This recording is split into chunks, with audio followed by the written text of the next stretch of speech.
Berbahagialah sidang jemaat yang tekun membaca firman Tuhan dan memelihara firman itu dalam hidup sehari-hari. Amin.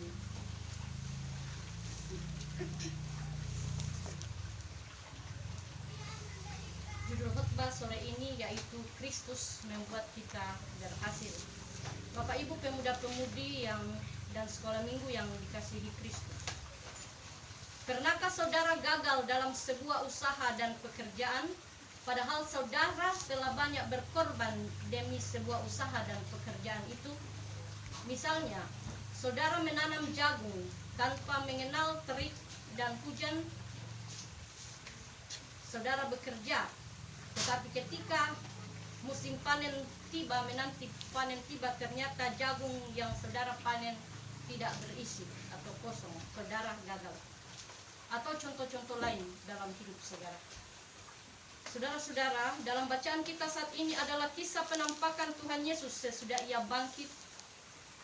Tuhan Yesus hadir di saat para murid merasa gagal. Sebab sudah satu malam di laut mereka kedinginan. Tak seekor ikan pun dapat ditangkapnya. Mereka gagal menangkap ikan. Di tengah-tengah kegagalan itu, Yesus menemui para murid dan menyuruhnya untuk menebarkan jala ke sebelah kanan perahu. Apa yang kemudian terjadi? Murid taat pada perintah dan jala mereka itu ditebarkan ke sebelah kanan perahu, sehingga jala mereka itu penuh dengan ikan. Mereka tidak sanggup lagi menariknya karena banyaknya ikan. Jumlah ikan yang ditangkap 153 ekor. Dengan ikan, bukan ikan kecil tapi ikan besar. Setelah para murid tiba di darat, Tuhan Yesus sudah menyiapkan sarapan pagi bagi muridnya.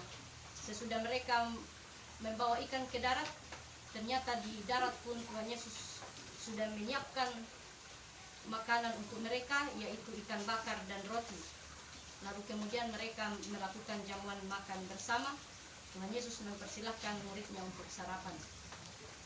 Bapak Ibu saudara-saudara yang terkasih, dari kisah ini kita belajar bahwa jangan pernah putus asa di saat saudara merasa gagal dalam sebuah usaha atau pekerjaan. Tetapi bertekunlah dan hadirkanlah Tuhan Yesus dalam pekerjaan saudara. Jangan andalkan diri dalam bekerja. Taatlah pada perintah Tuhan Yesus. Apa yang Tuhan Yesus suruh, lakukanlah. Bersandarlah pada pertolongan Tuhan. Mintalah petunjuk Tuhan. Maka saudara tidak akan gagal terus. Suatu waktu Tuhan Yesus menggantikan kegagalan itu dengan keberhasilan yang melimpah. Yakinlah jika kita menjadi murid Yesus yang setia, maka ia menjamin hidup kita. Kebutuhan sehari-hari, makanan dan minuman akan terus disediakan. Seperti yang dialami murid di pantai itu, ada tersedia roti dan ikan bakar. Itu wujud bagaimana pemeliharaan Tuhan bagi umat-umatnya. Karena itu, marilah kita yakin bahwa di dalam Tuhan Yesus, keberhasilan hidup itu dijaminkan bagi kita. Demikianlah renungan firman Tuhan. Amin.